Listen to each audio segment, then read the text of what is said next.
I'm trying to figure out the nicest way to tell my boyfriend he's disgusting and needs to clean himself like a functioning adult, but every time I hint at it, he just hides the crust better. So my boyfriend, 24M, and I, 24F, have been dating for 4 months. I'm the kind of person who cannot let dirty dishes rest in the sink for longer than an hour, flosses every single day, and is constantly scrubbing her bathroom. My boyfriend, not so much. I noticed pretty early on that organization and cleanliness wasn't as high a priority for him as it is for me, but at the time I only noticed things like clutter on his floor and unfolded clothes, so I figured it was a normal level of bachelor slob and that I could live with it. I mean, I can get pretty messy too when I'm especially busy in lab and other things just take higher priority. However, as we have grown more and more comfortable around each other, he has really begun to relax and reveal the true extent of his bachelor frogness. 1. He will wear the same clothing for days on end, even if he worked out in them. 2. In the morning he will often avoid brushing his teeth, saying he'll do it after he eats because then I can be even cleaner, and then he'll conveniently forget after breakfast. 3. He doesn't wash his hair because he read somewhere that the oils in your hair will reach equilibrium and you will no longer look greasy. This may be true for some people, but it does not seem true for him. Plus, I think you are still supposed to rinse your hair, just not use shampoo, and he doesn't always rinse his hair regularly because. That brings me to 4. He will go multiple days without showering properly. He does usually shower right before seeing me, thankfully, but on days when I catch him by surprise he is usually unshowered. 5. I have not investigated his hairy man butt, but judging from smells once or twice during head, I am not convinced he wipes well every time. 6. One time I walked in on him in the bathroom and he was wiping his schlong on the curtain. 7. After lovemaking, I always go and pee while he throws away the rubber. Or that was the plan, anyway. I helped him move out of his sublet this month and found something like 30 used rubbers under his bed because he must just have forgotten. And 8. When he self-pleasures he just lets his man juices dry wherever it may land. He thinks I don't know this, but the suspiciously discolored and stiff spots on his blankets are one of many signs.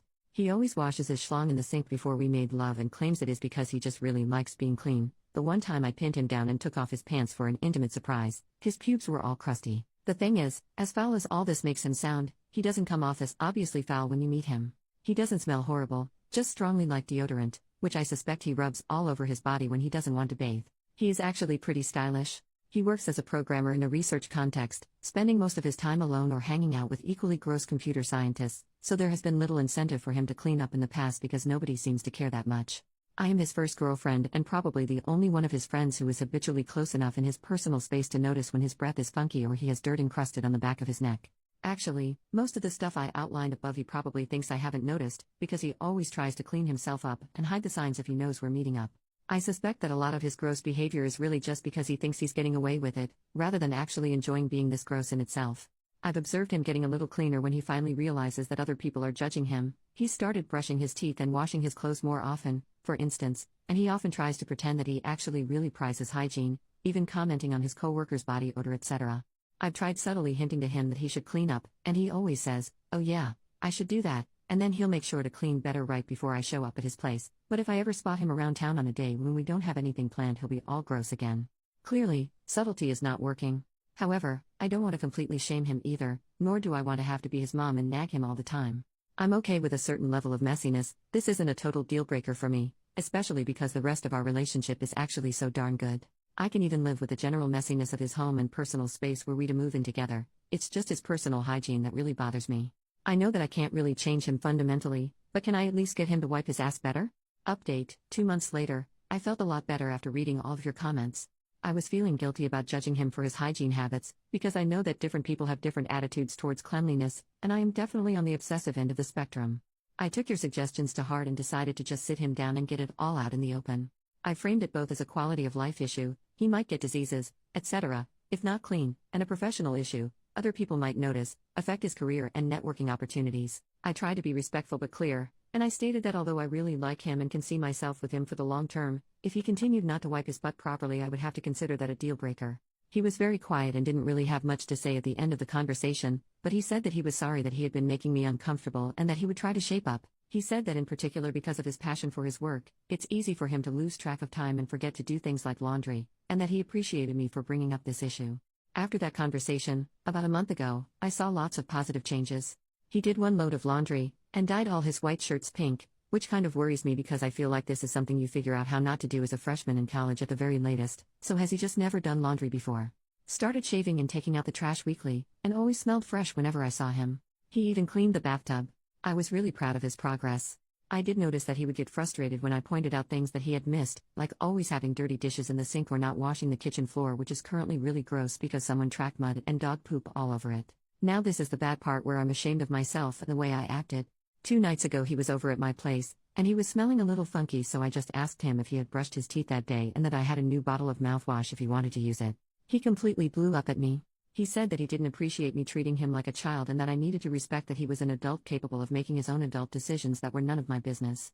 I admit I didn't handle the situation very well. I got really mad and said that if he didn't want to be treated like a child, then he shouldn't act like a toddler who couldn't even wipe his butt, and that set off one of those burn the fields and salt the ground type fights that last for hours. He said that I was being really controlling and condescending and that I needed to watch myself because it was bordering on emotional abuse, and that he was already really clean, especially now that he was showering every day, so I should stop nagging him about it. I tried to clarify that I was proud of him for showering every day, but he just took it to be passive-aggressive and got so mad he called me an uptight BTCH and took his coat and left the bedroom and slammed the door.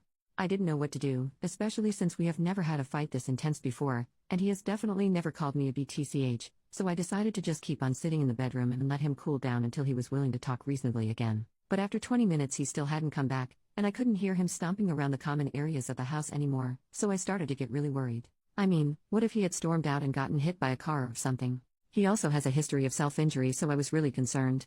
I ran through the house and saw the light was on in the ground floor bathroom, and suddenly remembered that I had left my surgical kit on the sink. I know this sounds weird, but I work in a lab and don't want to keep my nice tools out because stuff gets stolen, and I suddenly got really scared that he had found it and it was quiet because he was cutting or something, so I burst through the bathroom door and he was rubbing his willy on the curtain again. My curtain. Obviously. I flipped out and asked him what the heck was wrong with him since there was TP right there in the cabinet if he wanted to get a new roll. He got really defensive and restarted the fight where we left off. In retrospect, I guess it was kind of funny cause he still had his willy out at this point. I just kept on staring at my curtain and trying to resist the urge to slap his stupid face. I asked him what the heck he had been doing and why the heck he thought it was an appropriate thing to do, and he said really angrily that it was my fault for yelling at him, and that anyway it felt good, and would you rather me just not freaking clean my willy because I'm pretty sure we just had a whole freaking fight about this bull crap.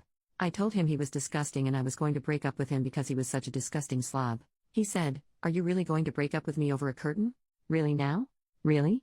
Is that how much you value our relationship?" And I shouted, "Yes, get the heck out of my house, you stupid jerk," and pushed him out of the house. He tried to calm me down and apologize, but I just was so irrationally mad and kept on slapping his arm and slammed the door in his face. Eventually I heard his car start and drive away. I was still so mad that I didn't even apologize at the time and sent him a kind of mean text, "I can pick up my stuff in the morning. I know it must be hard for you to act like a human being, but please try not to wipe your willy on my things in the meantime." So that was 2 days ago and I still haven't gotten my stuff. He finally texted me back yesterday afternoon and said, "I'm sorry about the curtain and I'm sorry we're ending it this way. Can you call me?" Now that I've calmed down, I really miss him. I promise he is really amazing as a person, and we've never had any kind of fight like this before. I feel like we were both acting in ways we never thought we'd act, and I also feel really ashamed of myself for some of the mean things I said and feel like I hugely overreacted in the fight and definitely shouldn't have gotten physical at the end when I shoved him out of the house. I feel a little bit like the rhetorical crazy you shouldn't put your willy into. I wish there was some way to fix this, but I don't know how. I've never had a big relationship fight before. Also, even though I want to make up with him and apologize for my behavior and for slapping and pushing him, I don't want him to think that he can just backslide into gross habits again. I'm not sure how to navigate that conversation.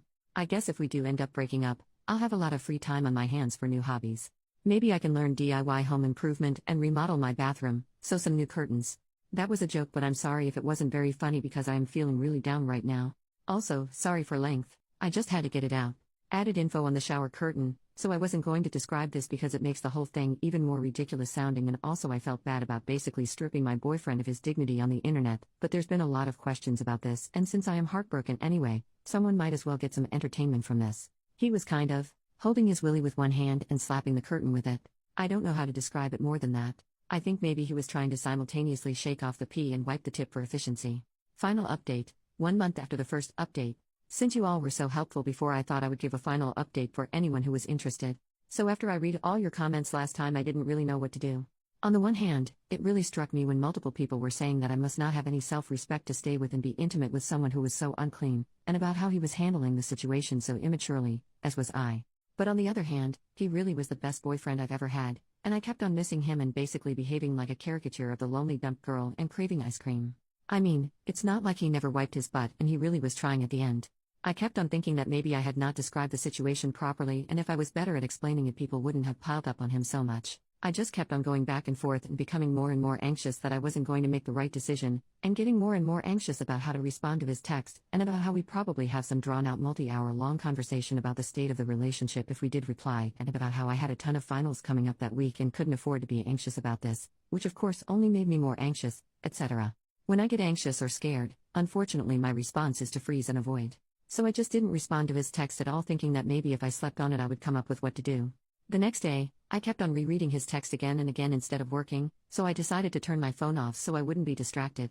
I don't have that many friends here anyway, so I figured nobody would be looking for me. He emailed me a couple times at my school email, but it was just stuff like, "Hey, did you get my text?" So I ignored it. When I turned my phone back on about 2 days later, there were literally like 50 missed calls and tons of texts. They started out kind of nice and just asking what I thought and saying he missed me, but by the most recent text he was just calling me a BTCH and telling me to go screw myself and how ugly I was and how nobody liked me, in between calling me nonstop. I seriously did not know what to do. I haven't dated that many people before, but I'm pretty sure this is not normal behavior for a breakup. For the rest of the day I kept on getting texts and emails from him. All the emails were really harmless sounding for some reason, but all the texts were really mean. I kept on trying to ignore it and avoid the situation, yeah, kind of a pattern. But eventually, after a couple more days of this bull crap, I finally put my big girl panties on and texted back, "I don't want to talk. Please stop contacting me," and I blocked his phone number and set a filter to send all his emails to spam. I figured he would get bored of trying to contact me eventually and calm down. After I sent that text, he didn't really try to contact me via any other avenues, and we don't really have mutual friends to worry about, so I figured we would just avoid each other and that would be that. Plus it was finals week, so I wasn't going to go out anyway, plus I'm not super social, so whatever. After my last exam, I decided to celebrate by going out to get beers with my housemates, who are pretty nice even if we don't hang out a lot. At the bar I saw Matt. He tried to make eye contact, but I just avoided him and had a good time with my housemates for the rest of the night. When we got back home, he was sitting on my front door steps.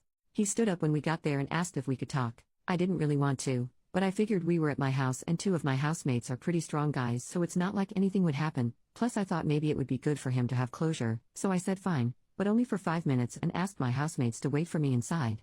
The first thing he asked me was why I didn't reply to his texts and that it hurt his feelings. Which I thought was kind of bull crap, so I told him that he hurt my feelings with his texts, that he was saying things that were really out of line, and that I was not interested in engaging further with him, and I already asked him not to contact me again. Then he started apologizing and saying he didn't know they would hurt my feelings. He said that he was just texting random stuff to try and get a rise out of me because he was upset that I was ignoring him, and that he didn't mean any of the hurtful stuff and he was really sorry. That he had been acting out because he was so stressed with quals. That he missed me so much and was just thinking about me every night, and he understood if I didn't want to interact with him again after what he put me through, but could we please just try again? I let him talk for a couple minutes, and as I listened I just kept on getting madder and madder because it just sounded like such bull crap. But I didn't want to escalate like I did last time, so I just let him finish, and then I tried to say really calmly that originally I had been thinking about maybe trying again, but after all the craziness of the texts and how upset they made me, I didn't think it was a good idea. He said he was even more upset with himself and missed me so much that even though he had quals coming up, he really couldn't focus on them and was probably going to fail his quals if we didn't get back together because he just couldn't think of anything else but that. I told him that I was really sorry, but I was not comfortable interacting with him anymore, and that I would like him to not contact me ever again, and that I was sure he would manage to pass his quals without me. At this he started sputtering and getting really mad and called me a BTCH etc. again, so I opened the front door quickly, and luckily one of my big housemates was waiting for me by the kitchen table. And he stood up and told Matt, "You need to shut up and leave my house. Right now." So thank God, Matt just gave up and left. For the next week I started getting texts from a different number that were clearly Matt and emails from different email addresses. Mostly angry stuff about how he hoped I got what was coming to me. I just blocked everything. By the end of the week, the emails kind of petered out again. It was a huge sigh of relief. I managed to pass all my exams even through all this stress, which was another huge sigh of relief. And finally, I've been hanging out with my housemates more, especially the guy who made Matt leave. It's been really nice having new friends. They're really funny and awesome. After I told them about all the crazy stuff that happened and how totally disgusting Matt was, they went out and got me a breakup box with ice cream, chocolate, Clorox wipes, and a brand new shower curtain.